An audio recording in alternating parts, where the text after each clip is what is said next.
Marine Corps data. So as Sherry said, thank you. Michael Anderson, I'm the Chief Federal Strategist for Informatica.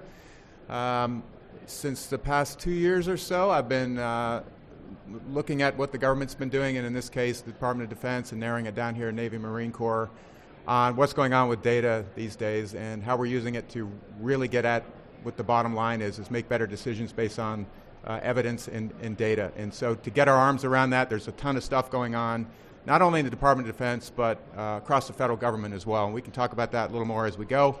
But I'm here to help think through how we could do this, how we leverage what's going on with data and the data that's available to us to make better decisions both at the business level and the Pentagon for running the business of national defense.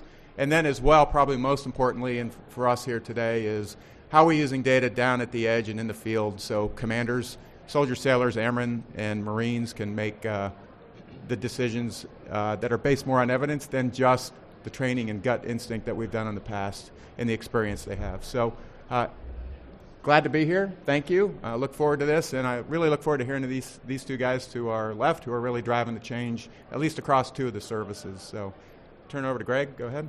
Good morning. My name is Greg Garcia. I'm the Deputy CIO, and about 7-8 months ago, I was appointed the Chief Data Officer, and I also serve as the Category Manager in the Air Force for IT. So it's kind of a great mix of where the money is, where the data is, and what we can do from the CIO as far as policy and practice and governance and oversight to synchronize the ability to see, assess, and do things in the operational world with greater clarity and efficiency. I'll turn it over to Tom. Good morning, everyone. Tom Sasala, Chief Data Officer for the Department of the Navy. I have the dubious pleasure of being the actual first Chief Data Officer for the Department of the Navy. So I was appointed officially in October. Closer. It's on. Can everybody hear okay? Can you hear me? Okay, Do I need Tom, to go I think you need to... I feel like a radio guy now. All right, I got to get my radio voice on. Anyway, so I was appointed in October to actually be the Chief Data Officer. Prior to that, the Department of the Navy did not actually have a Chief Data Officer. We had some folks running around the U.S. Navy and the U.S. Marine Corps that were trying to do interesting data things, but with the recreation of the DON CIO office, we actually added data to that component. There was a little bit of conversation about whether or not the data officer should remain in the CMO or whether or not it should be pulled over into the CIO. Ultimately, it's in the CIO office right now, and my primary responsibilities are reporting essentially directly to the Undersecretary and the Secretary now on strategic management of data initiatives. And I am actually responsible for all forms of data in the Department of the Navy, not just a certain select portion of the data. And so through that, we're actually doing some top-down data governance to kind of get after some policy decisions. And then we're working with our systems commands as well as our Echelon 2 and 3 partners to get after some of the, what I'll call, more interesting data that the Navy has. So that'll turn it back over to Sherry. Okay. Earlier this year, the Federal Data Strategy Action Plan was launched. I think most everybody knows that. And as I understand, the DoD is actively managing to that plan, participating in the CDO Council and paying attention to the various deadlines associated with that plan. One of the major action items is the development of a data strategy. The Air Force has one, and the Army and Navy are set to launch their respective data strategies any day now. Keep hearing that it will be released. Can each of you give us a quick update where you are in your journey and specifically next steps in terms of operationalizing your strategy? And Greg, could you take that first? Sure. So the Army actually has deployed our Army data plan. So in the Army, we try to synchronize plans to strategy. So we didn't do an Army data strategy. We did an Army data plan that's synchronized with the Army campaign plan. So that's just the terminology we'll use. That was in the Army. We've really focused on execution of the data plan through the operations viewpoint. So we actually had our 357 General Flynn issue a base order that says thou shall do the following 773 things across the Army. Because the Army runs on orders, and it's really important to have, my perspective, commander involvement. This can't be a CIO thing. This can't be a CTO thing. This can't be the 6 in the field thing. This has to be commander's business, and that's exactly the approach the Army has taken. The Secretary and the Chief are very versed in the importance of data to operations. They're driving this chain, and the 357 holds every 2-week meetings to go through the action items, to set direction, synchronization of these tasks to get after the most important aspect of giving data to commanders to make better informed decisions. We've really focused our strategy on kind of 4 elements. One is set conditions, very much like the Navy has, to drive on some priority use cases in 20 and 21.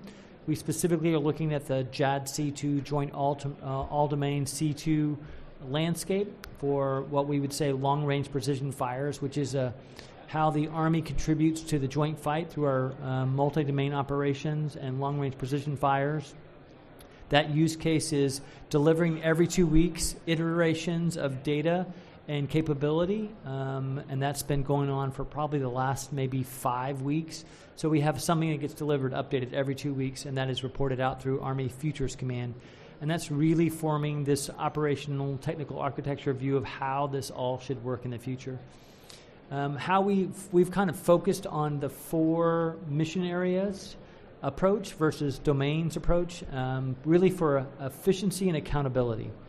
So how I have my Army data councils is we have the warfighting mission tier 3, we have the intel mission tier 3, we have the business mission area, our CMO tier 3, and then we have the information enterprise mission area, which is the network, if you can imagine, and its services, work through the CIO itself. So these 3 mission areas have what we've affectionately called MADOs, Mission Area Data Officers, that are responsible for all the data in those mission areas. So my job is to process to the mission areas the data requirements and then cross-level those if there's anything that crosses between a mission area and another. For instance, in the long-range precision fire, there's a tight correlation between warfighting and an intel. So we make sure that gets vetted at the Army level so we can make sure that the dependencies in one mission area are understood and appreciated by the dependencies of another mission area. So we're executing this with great speed. And there's a direct correlation between our cloud efforts, our data efforts, our AI efforts, and the focus on improving mission outcomes. The Secretary and the Chief would say there's no gap between what we've got to do for data and cloud, because cloud is the mechanism to organize our data, to give it the compute, the storage, the services to actually, again, infuse information and new relationships that AI and machine learning can be applied against to improve mission outcomes. So there's really no gap in that part. And I'll pause. Thank you. Tom? So the Navy's very much following a similar path that the Army is, as well as the Air Force, right? So we're going to not have a data strategy. Instead, we're going to have a data strategy implementation plan, which we did a session on yesterday, actually, some of the details. So we're going to use the DoD data strategy once it is published, and then we are going to publish our implementation plan. And then that's based on our 5 lines of efforts, which is set the foundation, evolve the workforce, position and protect the data, build, optimize, and operationalize the environment, and then manage and govern the data. And so we have OPRs at the Secretariat level for each one of those. And as Greg mentioned here, that we actually are organizing around information domains. And so we have our 12 information domains, all have representatives from the Secretariat, and then supported by folks from the U.S. Navy and the U.S. Marine Corps as part of our data governance process. And one other thing that we've done, too, which is unique to, right now, to the Navy, although I suspect the Air Force might have to do something similar, right, is we have a deputy DON data officers in the Marine Corps and in the Navy that are essentially my point of contact down to the U.S. Navy and the U.S. Marine Corps for doing data things. And then we're establishing kind of a C2 structure from the Secretariat, the DON Secretariat, down into the Navy and the Marine Corps. And so right now, Admiral Crichton, who's an N2N6G, is the data officer for the Navy, and then Jen Edgen, who is the Chief Technology Officer for the U.S. Marine Corps, is serving as a data officer. Jen is actually also one of our data stewards. She's data steward for the warfighting mission area with Kelly McCool from N9I.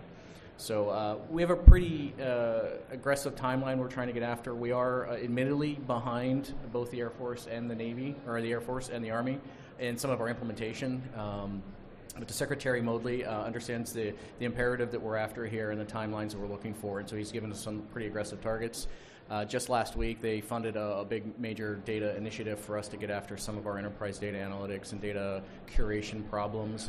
And as we speak, I was talking to Sherry about this earlier, as we're speaking right now, we're having a workshop on data engineering and data curation upstairs in our breakout session for the DON IT conference. So what that's intended to do is to take Navy SMEs and actually start digging into some of the data sources and what we're calling our priority data sets, looking at how we need to actually integrate them to answer mission questions, and whether they're warfighting questions or business questions or readiness questions. And hopefully the outcome will be through this session is we'll be able to more accurately and more prioritize our data sets in a way that will allow us to get after the things that matter most with the limited amount of funding that we have to throw against it. So. Okay, thank you. Mike, given the work you and Informatica do with the Air Force, could you update us on some of the activities there? Yeah, I'd be happy to. Oh, yeah, I'd be happy to. Thank you for the question. So we did, just for FYI to everybody, we did try to get the Air Force Chief Data Officer here too, so we could share all that information across the board. Unfortunately, Ms. Eileen Vadrine couldn't make it there. I guess she had some stuff going on in the Pentagon, so she could not escape. For those of you that work in the Pentagon, you know what we're talking about. But yeah, Greg's like, yeah, I'm glad to be here. Escape velocity. But I'm not at all going to represent what she's doing and what the Air Force is doing, but I can say a few things that we're aware of that's going on that should be pretty interesting to the crowd. So a couple years ago when the Air Force established the Chief Data Office, Eileen Vadrine took charge pretty quickly and said, okay, what do we need to do? Where do we need to go to get this going? And so right off the bat, everybody knows you start off with a strategy. What are we going to do? What are the outcomes we want? What are our lines of effort, et cetera, et cetera? And then that really fit into what I think is important too for any organization, including subordinate organizations to the Navy, Marine Corps, et cetera, of the organization sitting here to my left, is really outline where you need to go and what you need to do, but coming up with an idea of the outcomes you want to go and how you're going to get there. And at the end of the day, you've got to start off somewhere, because it's usually too big of a chunk to say, hey, I'm going to gather all the data, I'm going to know all the data that all these sensors, these systems are creating out in the field, but you're not going to get there by trying to take too big of a chunk. So what the Air Force did was say, hey, we're going to tie our efforts to the Chief Staff of the Air Force's efforts to become the digital Air Force of the future and to modernize themselves. And as part of that, they wanted every airman to be able to have the right data at the right time to make better evidence-based policy decisions. So as she took a chunk of that, she said, hey, where do I start? This is too big. I need to create something that starts showing value to really start a data-driven culture across the Air Force. And again, I think you can do this in any organization here and not wait to hear what the Pentagon's doing, but get a handle on your own data at the same time. And so the way they took this chunk out was, hey, we need some type of platform to get after this. Now don't get me wrong, the strategy had everything like, hey, how do we start training our personnel to think like data people, to use data in their decision making. That's all part of their strategy, but they knew as well they needed a platform to start showing value, how to get at showing value for the leaders, so then you start becoming more accustomed to using data to make decisions, whatever that data's decisions on, budget, financial, warfighting functions, et cetera. So she created what's called the Chief Data Office Vault platform. And within that platform is an important concept of an enterprise information model. And so she built this platform in order to bring in any type of use case in order to bring that value to the Air Force and start building that data-driven culture. They've had some great successes, and I'll talk about those in a minute, but the bottom line is at the core of that data platform is, one, being able to discover data in a data set that, or several data sets from data sources that you may or may not know was in your system, in your environment, and then being able to throw some governance over those data sets, such as, hey, what data is what is the definition of one item versus another, what kind of fields need to be in there, how do I standardize that data, and then to catalog it across the board and be able to do that on a consistent basis. So Enterprise data cataloging is a key portion of that, and as well governance. And I think you'll hear today too, data quality is probably one of the core things of any kind of data management effort. If you don't have quality in data, garbage in, garbage out, whatever analytics tool, whatever decision you're trying to make. So those 3 items are pretty important, and they're all part of the Air Force's enterprise information model. And then I'll be quiet in a minute, but some of the things that they put into this platform that they've gotten the outcomes they want is things like near and dear to the Air Force, an aircraft platform, maybe aging platforms. What does the use of that aircraft look like? How many hours is it flying? What does the maintenance look like? How are the parts flowing? What's the supply chain look like? And then how do we get really return on investment by collecting all that data, standardizing it, and get an outcome we want to reduce total cost of ownership of that aircraft platform and to keep it ready and keep it in flight. They've also looked at using it for personnel and come up with a way to get a 360-degree view of an airman based on the training they have, based on the exercises they've been on, the assignments, et cetera.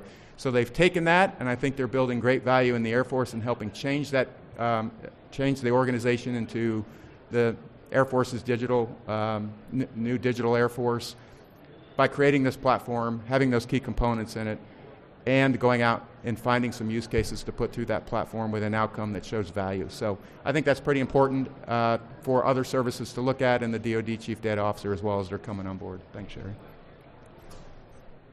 Okay. Within each of your organizations, there's a myriad of different departments and programs using data for a variety of reasons, modeling, analytics, reporting, to drive mission operations and for regulatory compliance purposes.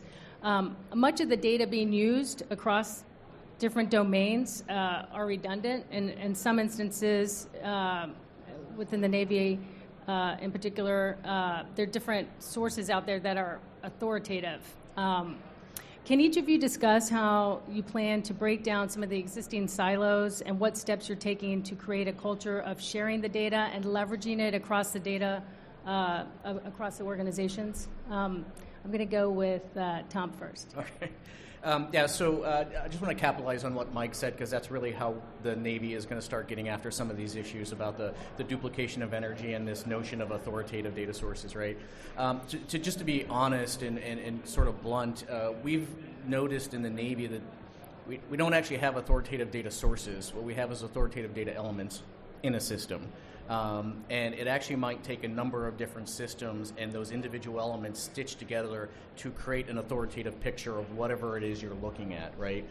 And so you think of, like, for example, we have a number of training systems. I won't give you a number because the number is, I got a spectrum, and I'm not sure which one to believe, right? But it's more than 10, less than 100.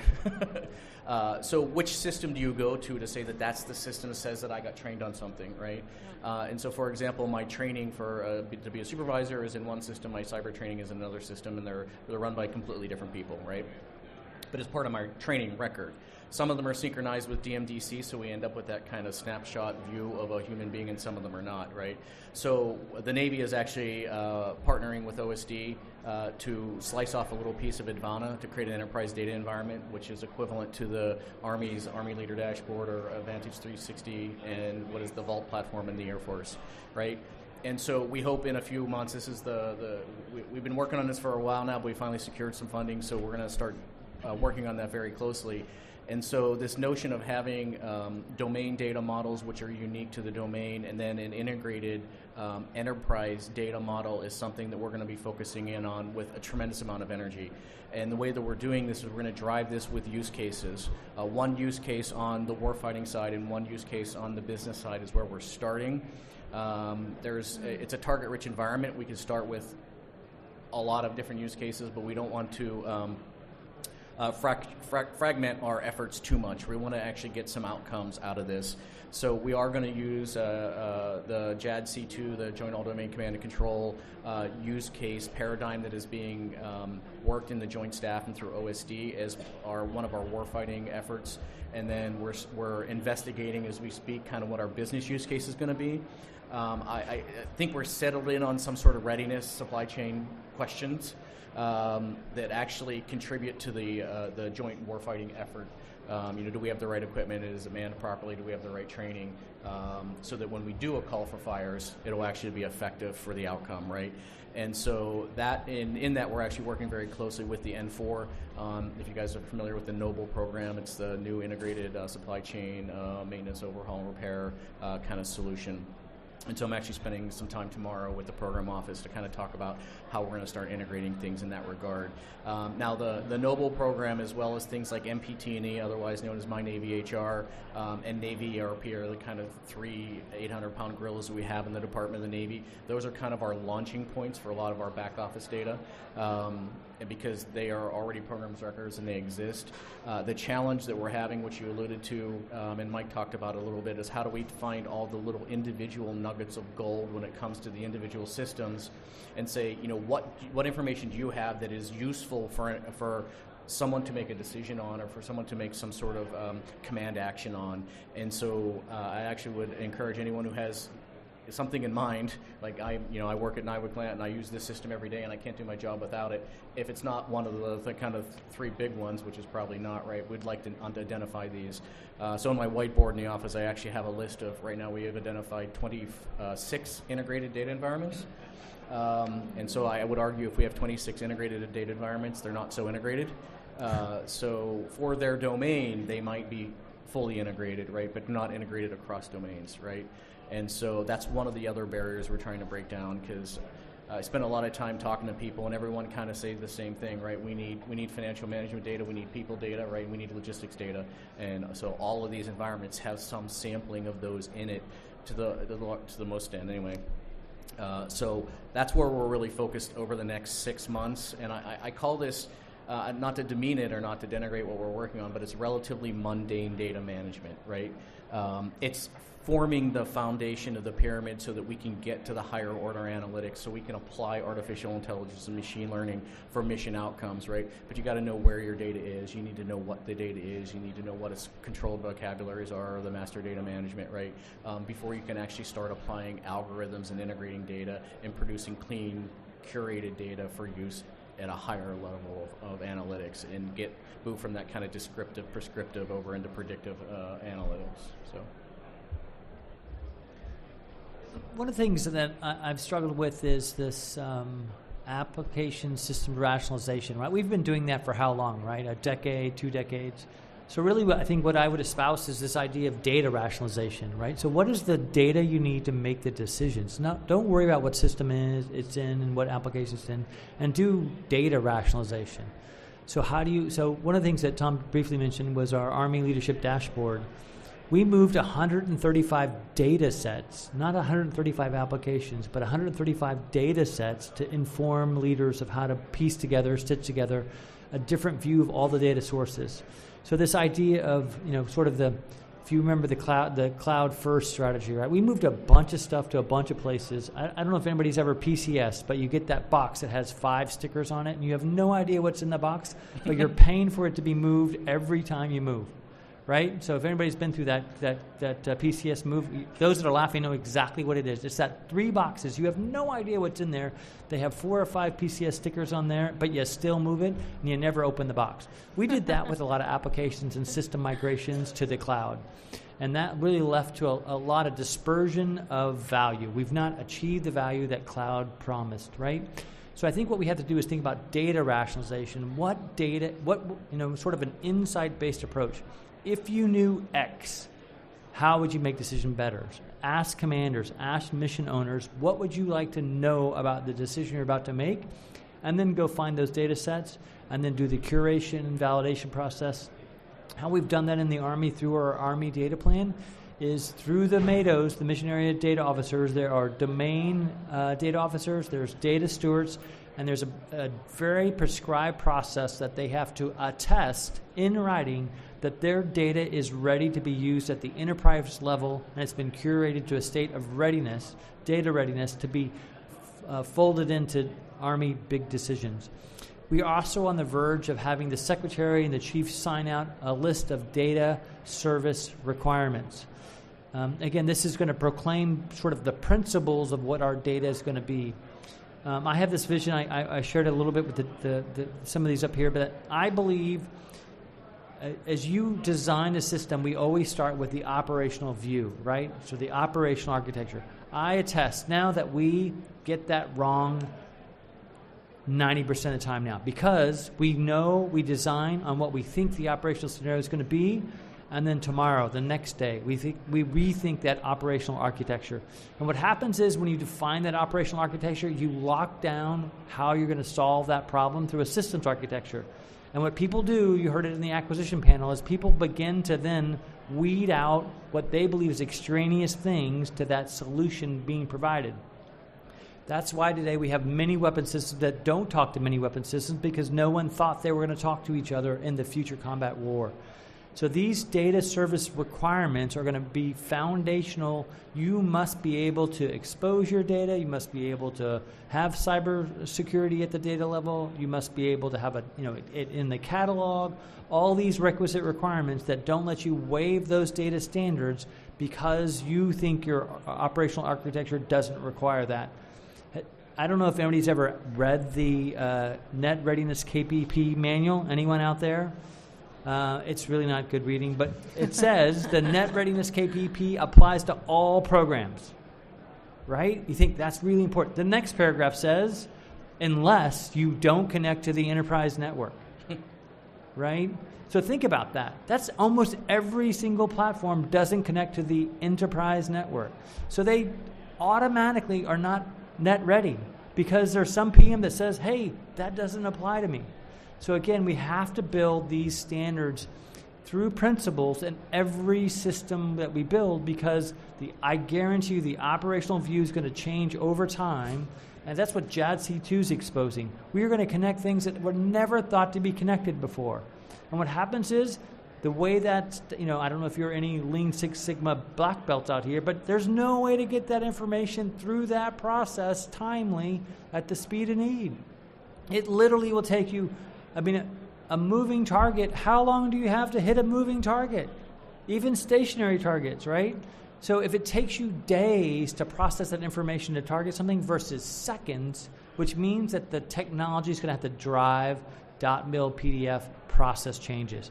Does every single person need to be in that process, right? That's where the machine learning, the bots, those things will have to speed that up, because those are all time sensitive in the sense of being able to capture that.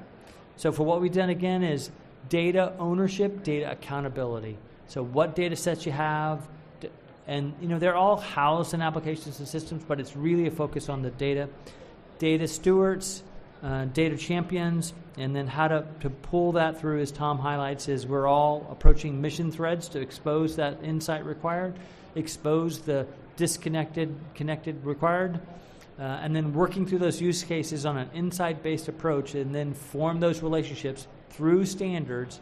I think one of the things I would emphasize is we've all done integration before. We can't do glue code on everything. It has to be from a principle-based approach, because if you do glue code from platform A to platform B, as soon as you have a software change in any one of those two, that's broke. Right? So we've got to figure out how to do APIs, ETLs in an open, standard way to make that work over time, because a lot of people nowadays are just saying, hey, I can do that integration for you. They do a bunch of custom code, they make it work, but then next month, next quarter, next year when that software changes, that's all going to have to be redone. That's unaffordable at the scale and speed that we need across the services. And I'll pause there. Okay, thank you. Yesterday, Aaron Weiss, the new DON CIO, gave a great talk about the importance of data and how information is important for combat superiority. He made 3 points about what time it is in the organization with regard to the DON and its utilization of data right now, current state. His third point in particular I thought was interesting. He described, quote, user experience for our sailors, Marines, and civilians is a productivity blocker. And that's probably the case across most federal agencies and across the Army and other armed services as well. So I'm going to start off, Tom, by asking you, can you elaborate how your strategy and your operational plan will help remedy these so-called productivity blockers and help create a better end-user experience? It's all up to you. Did you hear that? That was the boss. So we actually have it's a multi-pronged approach, and I know that's a little cliche, but it actually is. So from a data perspective, we're really starting with the workforce. Evolving the workforce is actually one area we want to focus in on for two things. We want the workforce to have a literacy of what data means and how data can be useful to make decisions, but we also want to use that same constituency to identify what their current blockers are, right? Because in many cases, from the Secretariat kind of looking down into any department, especially something as large as the Army or the Navy, right? I don't know what's slowing you down, right? And it could be something simple, and I'll give you an example. I was at a happy hour with the director of NCIS, and he was just complaining how that they were doing an investigation and they didn't have the authority to use this piece of software to monitor cell phones. So they dumped their entire database and gave it to the state police. Who did have access to the software, and then they got the results back from the state police. Now, I would argue that the people that say that they can't use the software is because they were making a more secure environment, and people were crafty, right? And I would argue that their solution to solve this problem did not make it more secure, right? And so they got the mission done. They did what they had to do, right? And so through this conversation, I said, well, we can just give you a letter that says you can do what you need to do in the time of an emergency for the purpose of an investigation. And unfortunately, a week and a half later, we had a shooting on one of our naval bases, right? And it was kind of clear that our policies to help protect us were actually not protecting us, right? It was actually slowing us down, right? And so unfortunately, that was a few months or so ago, and we're still arguing to get that letter signed. But but that's just one example of a simple conversation that I was just, in passing can help remove some of the roadblocks. On the flip side, Aaron also talked a little bit about the information superiority vision, right? And so if you haven't downloaded the document and read the document, it's not very long. It's an easy read. What I'll say is the first third of the document is really informative about some of the blockers, right? Oh, there you go. Look at that. Perfect. And so it went through a number of revisions. The first draft of the document, to Greg's point earlier, was a little bit too technology focused, right? And to achieve information superiority, you need to look well beyond technology, right? In many cases, it is a process or a conventional wisdom, as I call it, because people quote policy to me all the time. The policy says I can't do this, or the policy says I can do that, and I challenge them. Well, produce said policy, read it to me, and let's talk about whether it says what you said it says, right? In many cases, they use policies as a rolled-up newspaper, right, and saying I'm going to use it to tell you can't do something. In some cases, they justify their actions through a non-existent policy, right? And when I say that they here, it's kind of a generalization. It's no one specific. I want to be clear about that, right? So we're using that information superiority vision and this modernize, innovate, and protect themes, right, to help us get after some of these blockers. Now, there's no magic here. There's no secret sauce, right? So the only way that this is going to work is through open and honest conversations. I think Greg says this every now and then, discovery then recovery, right? If you don't know what's going on, you can't fix it, right? And I always tell my folks, right, so when they ask for money, right, they always want to ask for what they think they can get from me. And I was like, if you don't ask for what you need, you're never going to get what you need. I can't tell you if you ask, you're going to get it. But I can guarantee you if you don't, you won't. Right? So always ask for what you need. And this goes to any Navy people in the room, right? Don't try to sandbag your solution to say, well, I think I can get $1 million out of them, so I'm going to ask for $1 million, right? If you need 10, ask for 10. Probably not going to get 10, but you might get 5, which is better than $1 million, right? And so that's part of a broader kind of construct that we're working on. And so back to the point, communication is the only way that we can really start getting after this. Vertical communication is always a problem, but in the Department of the Navy, the biggest thing I've seen is horizontal communication, right? So NAVC talking to NAVAIR, right? Right now we have 6 maintenance, overhaul, and repair systems in the Department of the Navy, and up until about 2 months ago, our target was 3, which is, according to certain folks, exactly 3 too many, right? And so there was a memo that was actually just signed out on Friday saying we will have 1. Surface, subsurface, and aircraft will use the same maintenance, overhaul, repair solution, right? And we're going to march towards that. That helps me as the data guy, because now I don't have to media all of that. Now, to be clear, that doesn't mean there's one system everyone uses, right?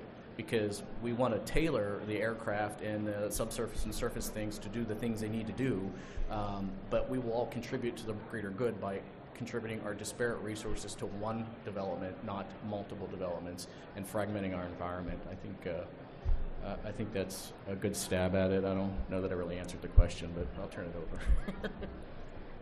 Greg, do you mind taking a stab at that question? Could you repeat the question? Yeah, well, it fundamentally gets at productivity blockers, right? Like, so I like to think about, behind every great process is great data. And so if you, thinking about, we were talking about, creating modern warfare, the modern warfare Awesome. wider. They don't let me push buttons. That's the first productivity blocker. So I think Tom was onto something here that we should probably all foot stomp again. It's really the culture and the people.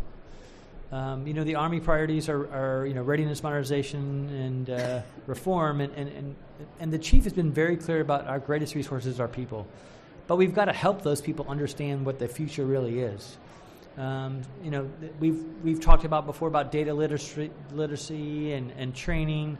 But that has to be done real, and people can feel it and sense that that's the real direction. Because we've been through a lot of training, we've been through a lot of literacy, right? So we have to take the time to make sure that we're leading and people are following, that this data as a strategic asset really is the ammunition of the future. So the chief will say, data is the ammunition of the future fight. And I believe he's absolutely right. To be able to see, assess, and decide quicker than our adversaries, that is the key to success in the future in a contested, congested, disconnected world of tomorrow. Everything's going to be connected to a network, right? Whether an edge network, a DDIL network, or an ad hoc mesh network, or an enterprise network. The world's going to run on connectivity. And data has to flow, ebb and flow, to make that real. There are going to be airmen, soldiers, sailors, Coast Guardsmen coding AI at the edge in real time because they've seen something they've never seen before, and they need some assistance in the sense of understanding the direction of what that threat would be. So we have to make sure that everyone understands that data is important to our collective future to accomplish the national defense strategy. So after that part, we have to make and measure and hold people accountable. One of the things we've all been through is the Windows 10, we'll call it the Windows 10 process, right? So we had we knew the denominator of every laptop, notebook, computer in the entire Army, and we marched down to the numerator being converted equaling the denominator. Senior leaders held sessions with commanders, not the sixes, not the CIO, this commanders, to say, what are you doing to get after this change, because it's a threat to our operations. This is commander's business. That's the second thing. It takes everybody, but this is commander's business.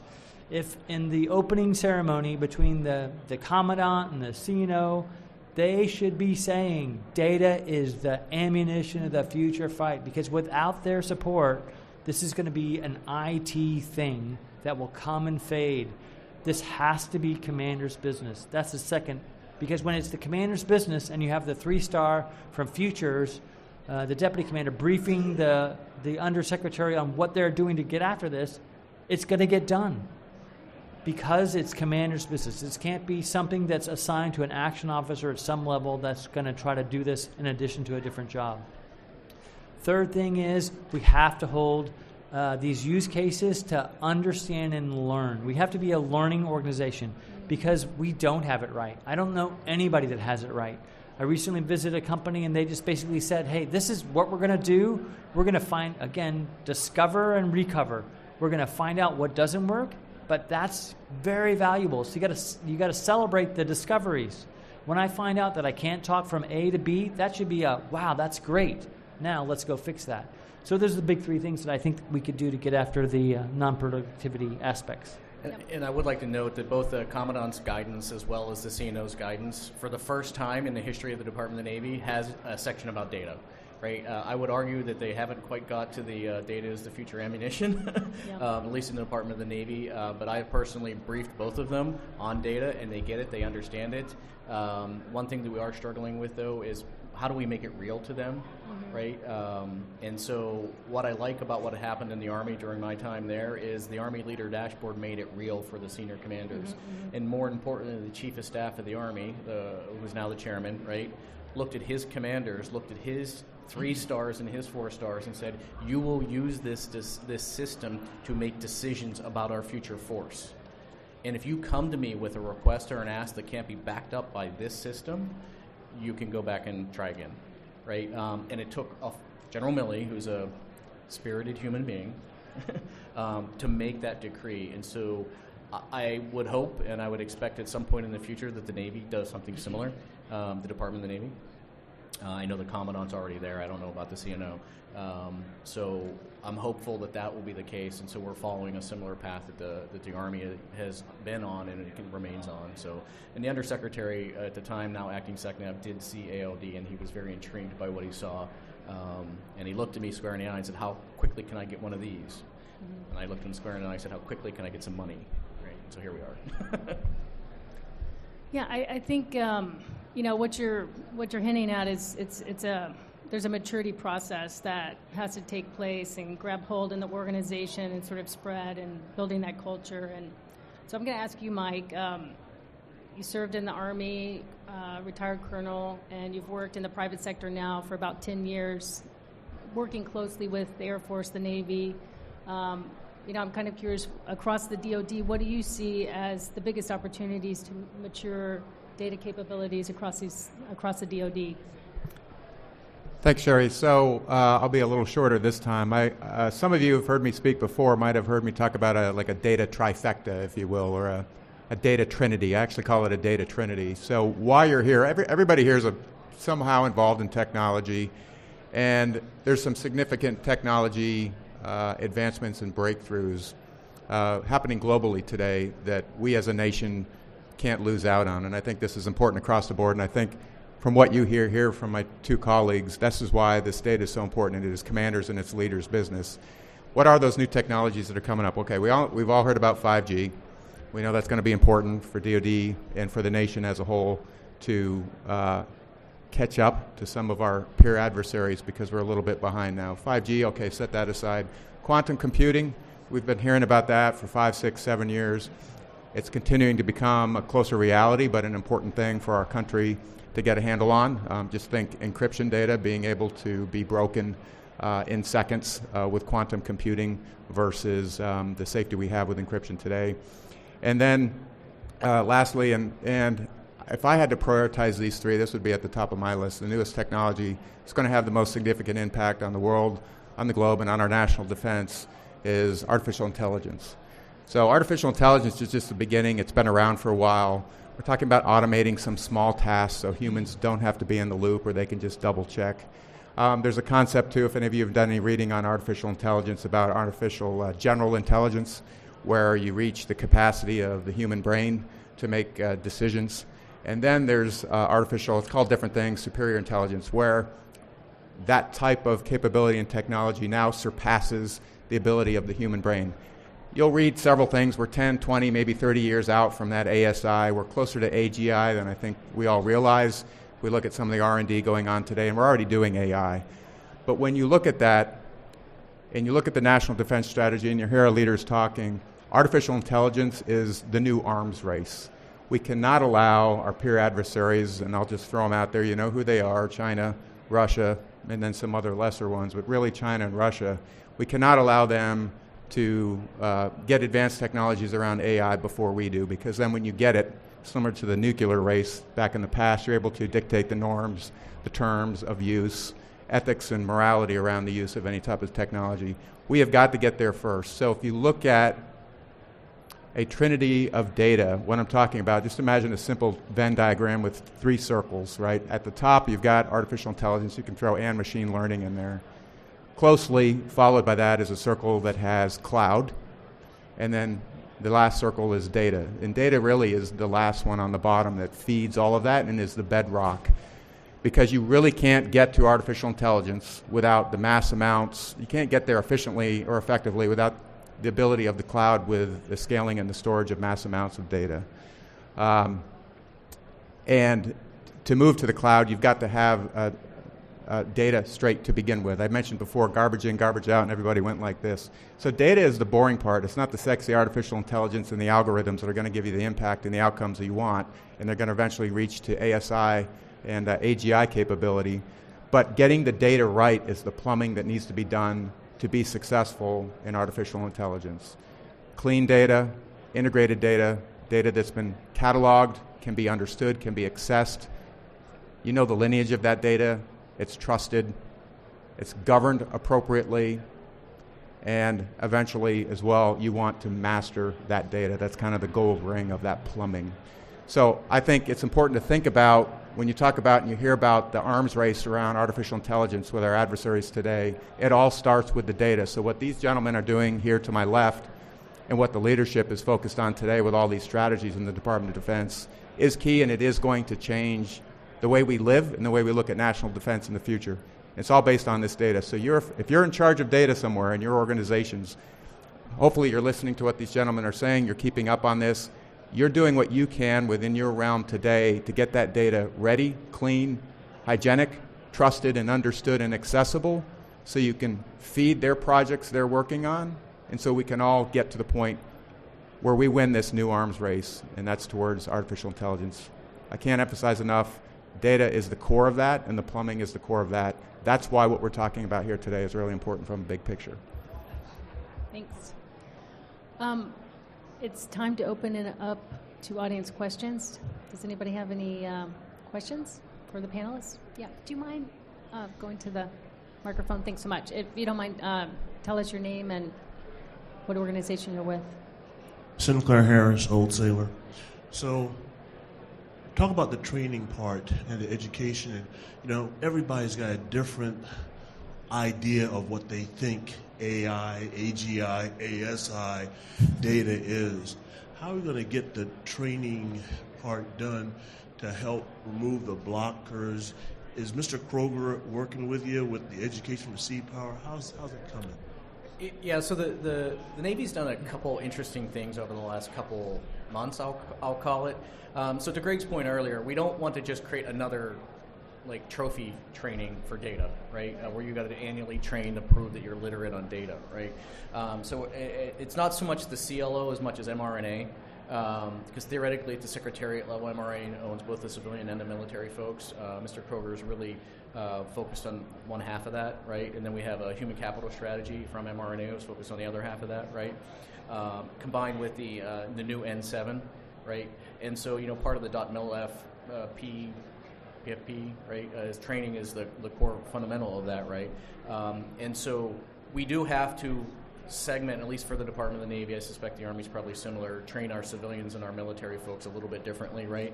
But the idea is not add a new training, but integrate data into the training they're already getting. So for example, as a logistician and you're using the log system for maybe supply for aircraft, right?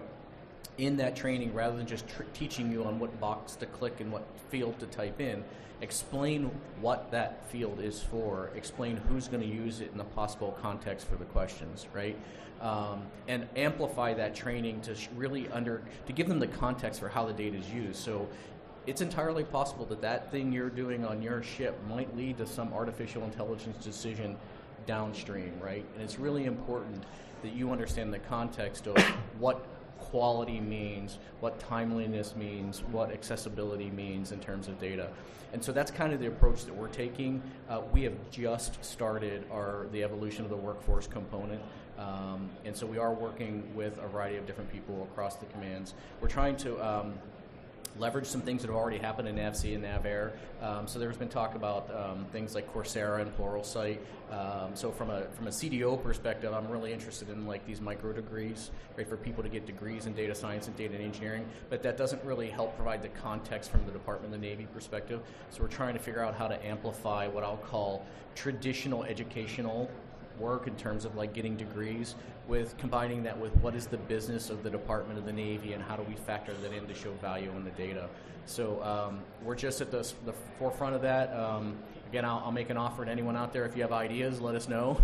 There'll be winners and losers here in some regard, but we got to move out because it is an imperative, to Mike's point. Just a quick add to that. So in the U.S. Military Academy, every student, every cadet gets a Python introduction, right? So I think the key is to understand that data is everyone's job, right? There shouldn't be, we're going to expect these 5 people to be the data scientists that do all this work.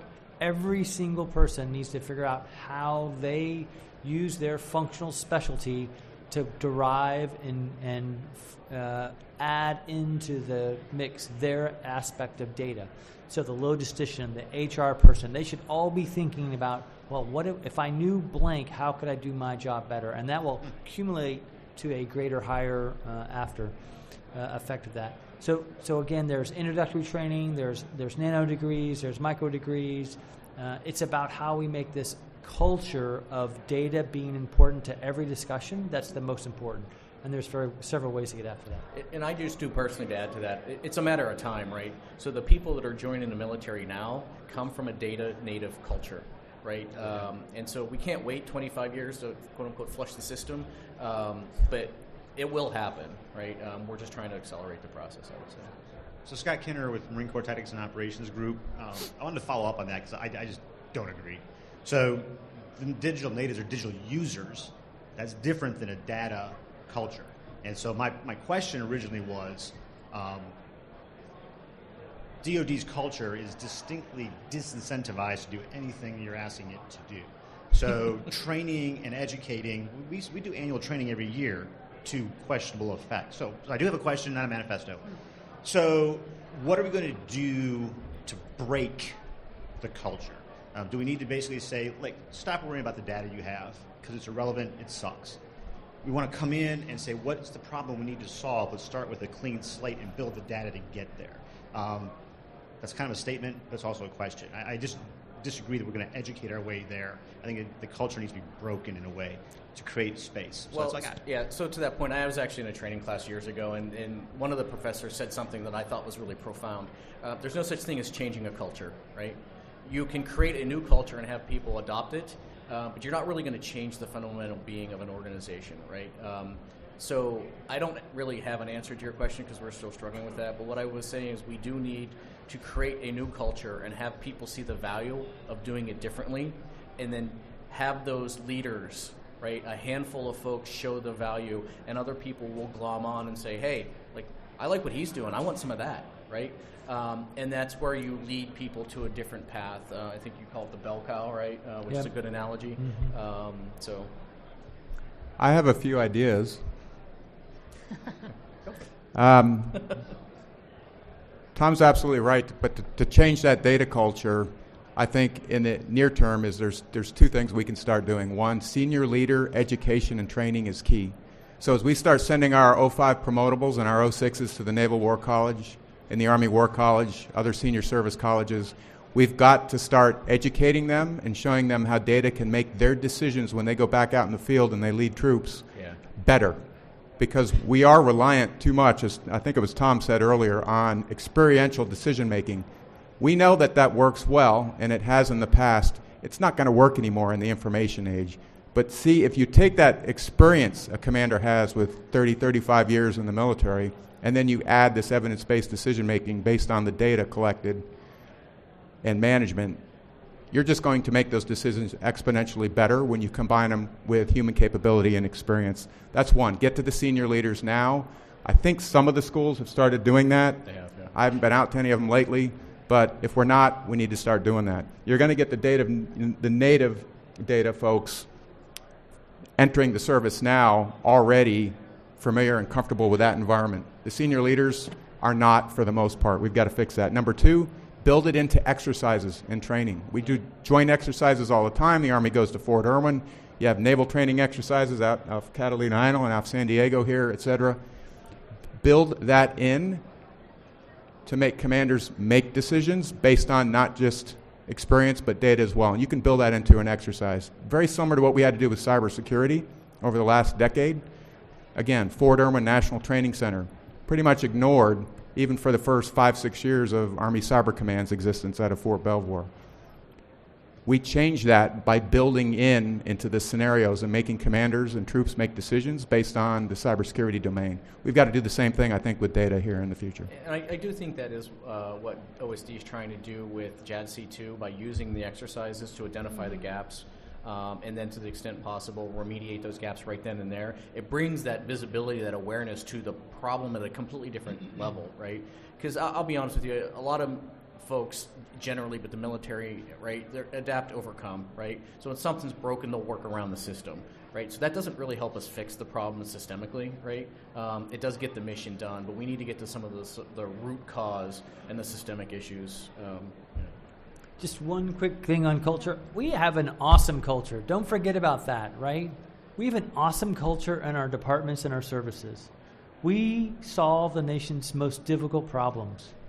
So we need to leverage the importance of that culture. That data adds to that ability to solve those problems. So we have a great, people stay in our services because they love serving their country. We are oriented to serving our country. That's a great culture. We just got to leverage that to let them know they can serve that country better and more efficiently by what we can get out of data. So I'll just conclude there. Great. One more question. Thank you. I'm James Ward from Scientific Research Corporation, and we actually did a use case for the Marine Corps in trying to help them understand resources to readiness, more the business side. And it was, I'll say it was preliminary in what we did, but I'll be very curious about in this kind of a thing, it's always good to have a quick win. Yep. So could we show in the business side how we had a quick win and we're changing this resourcing strategy to actually give a better effect on readiness? Yep. I was just curious, as the gentleman up here or you would have any ideas on how we made progress for that, because that's such an important topic. Yeah, just real quickly from the Navy perspective, we've done a number of things to your point, right? So we've had these perform to plan initiatives that really have specifically the Perform to Plan for Air, which was focused on a particular airframe, has really made a demonstrable by using real data, right? Looking at the availability of aircraft and tracing back the root causes of failures of aircraft and why they're not available. Now, it took a year and a half to do this, right? So it was not easy. Why did it take a year and a half? To get access to the data, clean the data, make sense of the data, all the things that we need to kind of get beyond, right? So that's a real example where we, the Department of the Navy, have moved resources from one point to another point to affect readiness in a real way, right? So we have a higher availability of planes. We were down in the lower numbers, and we're in the higher numbers now. I don't want to quote them because I'm not sure what the classification is, but so that's one example that we've done in the Department of the Navy. I know that if you guys are familiar, I know there's been some press reporting about it that was been marginally accurate about the stem to stern review that we're doing, and so they are trying to leverage data to drive a kind of zero-sum reinvestment in certain things, right? Mm-hmm. The Navy is relatively unique, unlike the Army, where we do have massive capital expenditures in things like aircraft carriers that are like, more digits to the left of decimal than most services have to build against. And so there's certain things we can't just not invest in an next aircraft carrier or not build the next submarine, right? But what we can do is the things that are on that aircraft carrier and the things that are on the submarine can be more modular, more pluggable, more integrated from day one at a much lower level. And that's something that I know that from you mentioned a quick win, we're looking for some target quick wins from a data perspective. I call it eye candy, right? I want to get the senior leaders to see this eye candy and say, oh, if we can do that with this, then we can do it here, here, and here. I just want that V8 moment where people kind of get bonked in the head and they have that epiphany moment, which is what happened in the Army. So we're looking for that. All right, well, we are out of time. I want to thank our panelists for coming today and sharing your insights, and thank all of you for coming. Thank you. Thank you. Thanks, everybody. Before you walk away, I want to again thank Sherry. Sherry put this together here over the past few months. I think Mike had a big hand in this. And we lost our Marine Corps representative, got ill right at the last minute. Last year, during this conference, we did a network modernization presentation. The Army did that. that was a driving factor and some things that were bringing the services together. This data, and we didn't talk much about cloud today that I heard, but they're so connected at the hip, it's unbelievable.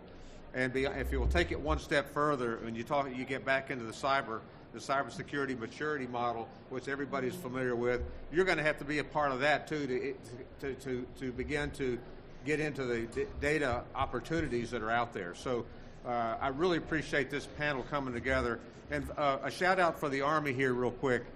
Greg just had, he and his staff just had a cloud symposium here about 3 weeks ago.